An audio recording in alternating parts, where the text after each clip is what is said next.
Hi everyone, thanks for coming. I'm Anee, I'm from India, moved here 6 years ago. I'd like to start with a question. How many of you here moved for marriage or for love or as a spouse? Not for mistake, that's married. Here's a thought. I think you're all here in a marriage. So you may not be marrying somebody in person, but you're marrying Denmark.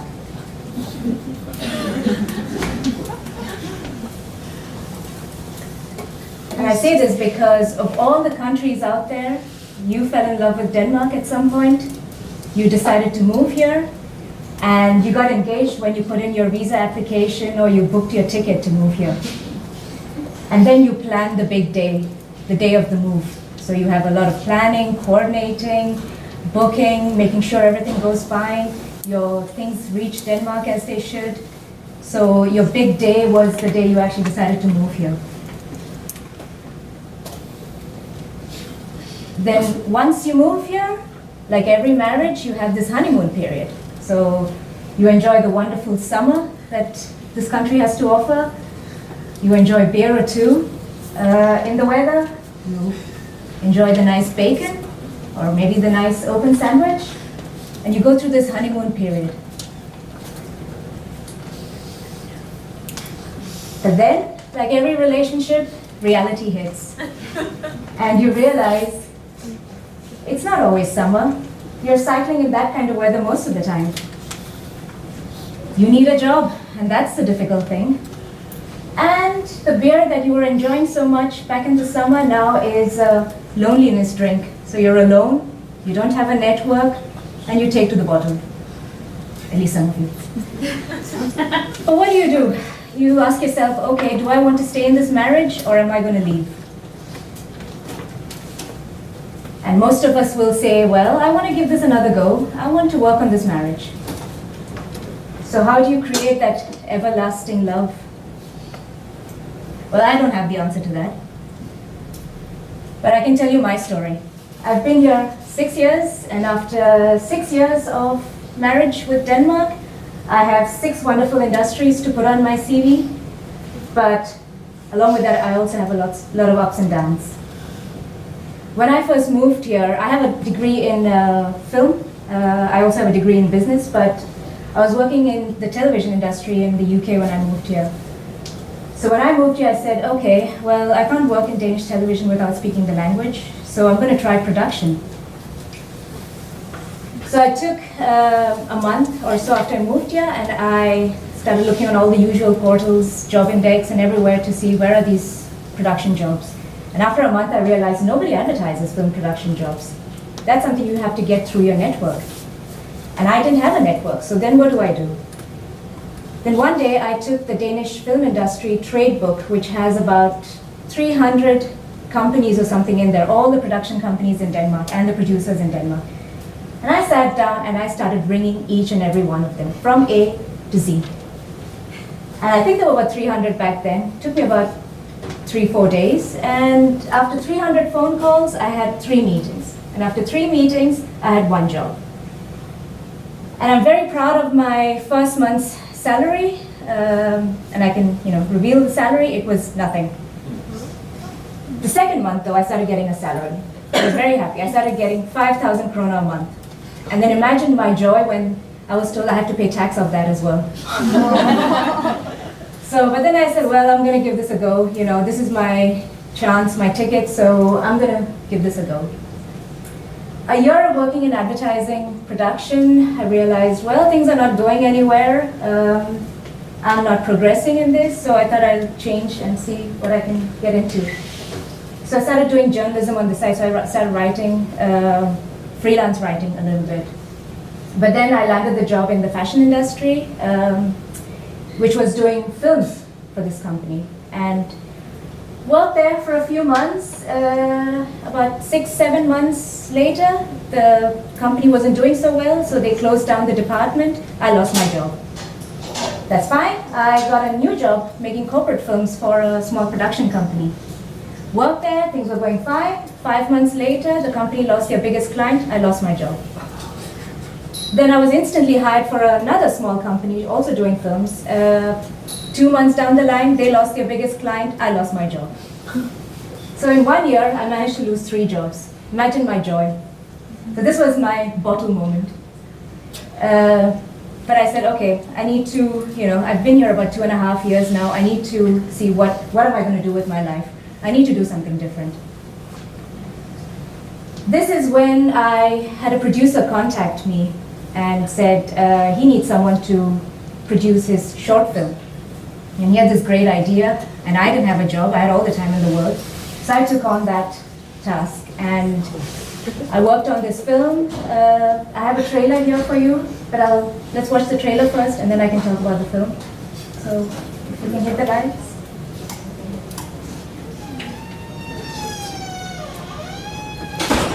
Go.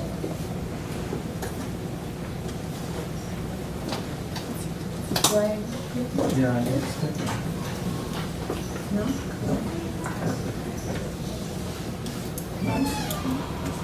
so maybe control.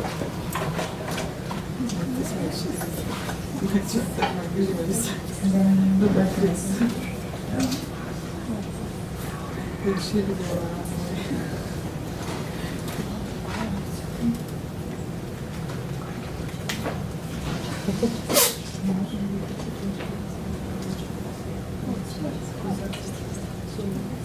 So if you come out of that presentation,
You can drive.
And now how do I bring this back? Yeah, that's the thing.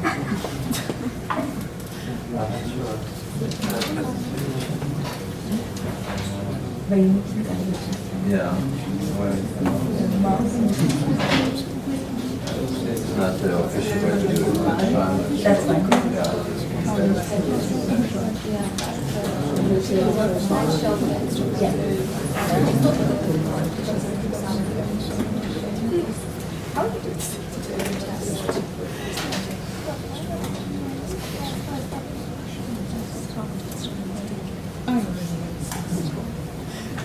So I can make films, but I can't work PowerPoint. The only reason I showed this film is because I just wanted to say something very important about this. You saw the film. We were a big crew. We were nearly 200 people working on this film. I worked on it for 2 months. I'm still working on it because we're still sending it for film festivals. But out of the 200 people who worked on this film, nobody got paid. We all worked on it for free. Today, everyone uses this film as a big thing on their CV because it has won over 20 international awards. It's been shown at all the major film festivals in Denmark. And you go out of the film industry, most people know the film because it's on the list of most popular short films ever made in Denmark. What makes me proud of this film is that most of the people who came to me when I was getting the crew for this film, most of them were starting out in their career, in their film career, and they just wanted an opportunity to work on a film so that they could show that they've done something. Today, most of them have a paid job in the film industry in Denmark. Some of them are working for DR, some are working for production houses, some of them have moved on to find a certain area in film production that they wanted to focus in and got to pursue an education or got a job or something like that.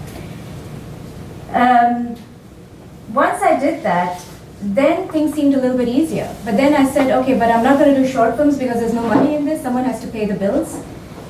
And I found this opportunity to work for a technology company. They wanted someone to simplify their story and explain this very technical product they did through story and through film. And they hired me, they gave me the opportunity, and we did a film like this.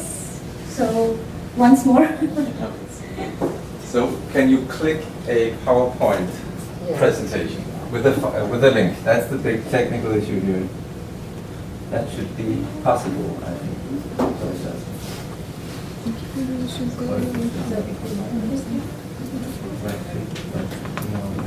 I was about to study that. Maybe I just click the mouse on here. Yeah, here. Yeah, I think this is... Half of them they don't English, but they don't speak. I speak. Don't speak like from the movie, you know? It's from the I have to learn that.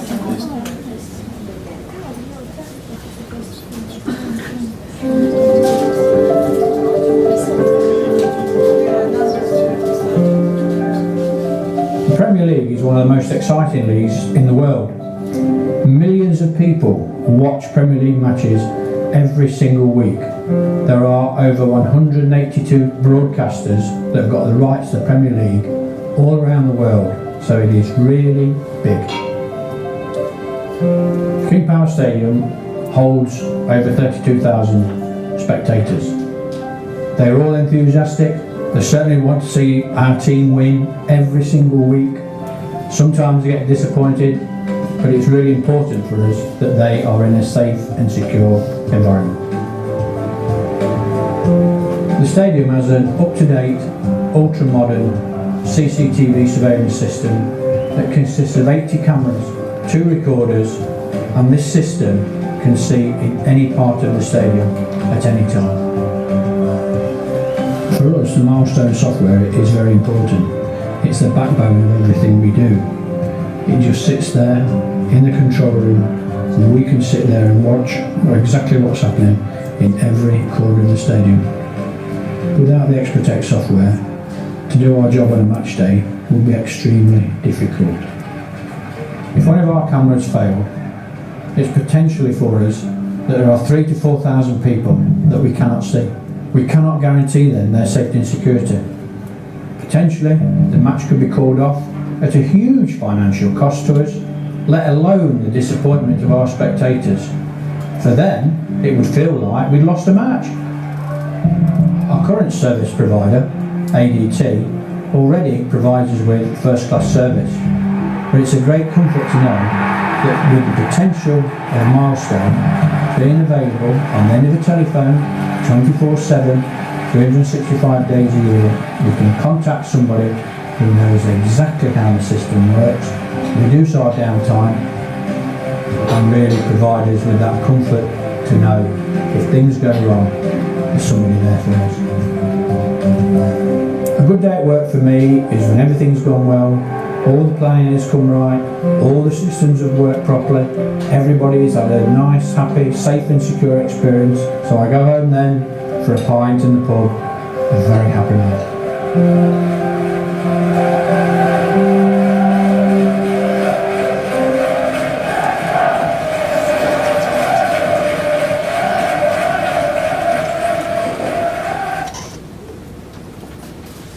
So the challenge of doing that film was this company wanted to launch a product which no one was using, and my job was to find someone to talk about it. So we chose this football stadium. They were having a match. Luckily, they won the match that day, so that's why we got some happy faces. Otherwise, this film wouldn't have happened. But all to say that for the last 2 years, I've been working in the technology industry because I realized there isn't anyone telling the story in this business. People are all, it's an industry full of engineers. It's all about products and features. No one's saying the story.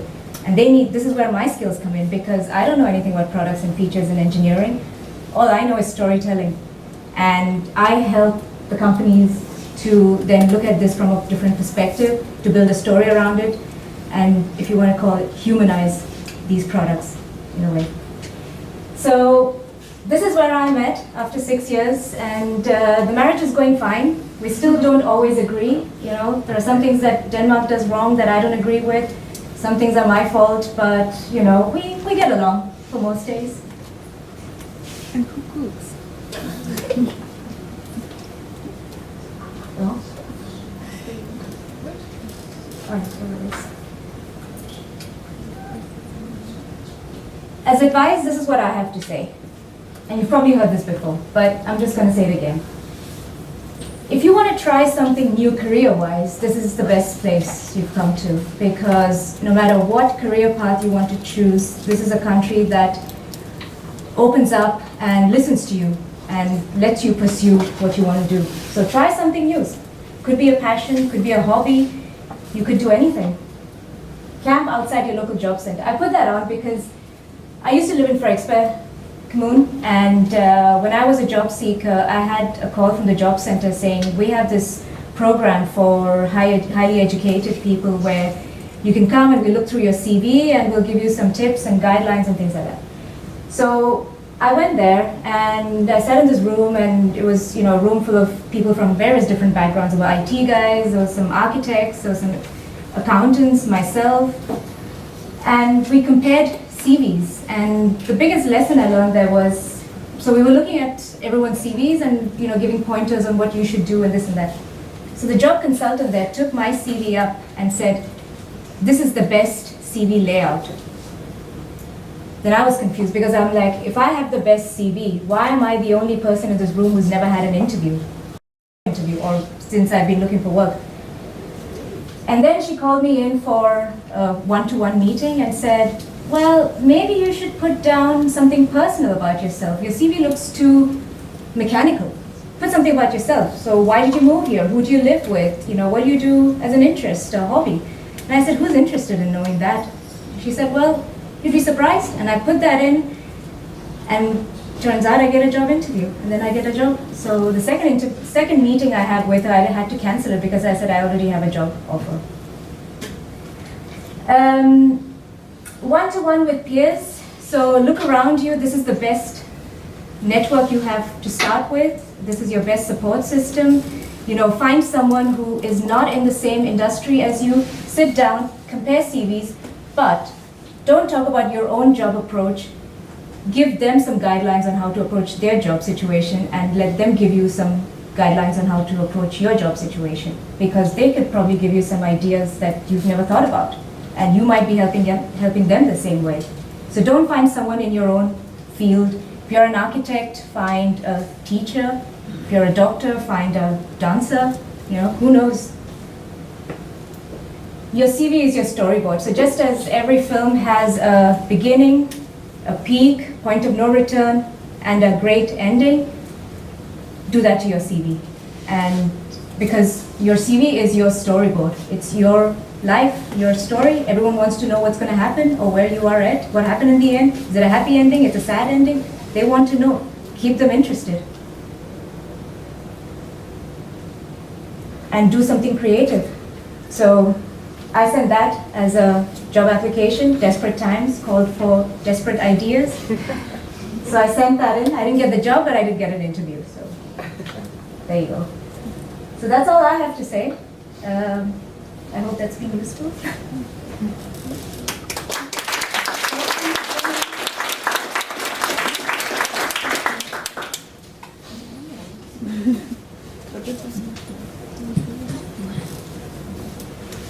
No? I have a question. How did you survive so long time without money and incomes? I did earn a little bit. It wasn't all, I mean, all the jobs I had, I was juggling different things at the same time. So when I was freelancing, which I did for a long time, it was 2-3 different things. I was writing for one company, I was doing small productions on the side. So it's about juggling as well. So that's the freedom. If any of you are pursuing a freelance career, I would say don't restrict yourself, you know, freelance in whatever you can. That's how you keep afloat. Yeah? When you started putting your personal interest in the CV, how much space did you give them? How detailed did you actually get? Well, I gave it, let's say, 3 lines. You know, I said, so I asked the question about marriage and things because I moved here because my fiance is Danish, so, you know, we decided to get married, so I moved here. So I said, you know, I have a Danish partner, I live in expat, and in my spare time I like to do this, that, and the other. That's all I said. But I saw some CVs where people mentioned, I have a dog, I like my dog, I take my dog out for walks in the evenings. So, you know, maybe the person reading your CV is a dog lover. So, you never know. Or is a typical Danish who does that? Sorry? Or is a typical Danish who does that? But if that's what they're expecting, then, you know, you don't want to not do what everybody else is doing, but you also want to do something different. Yes, I think my time's up.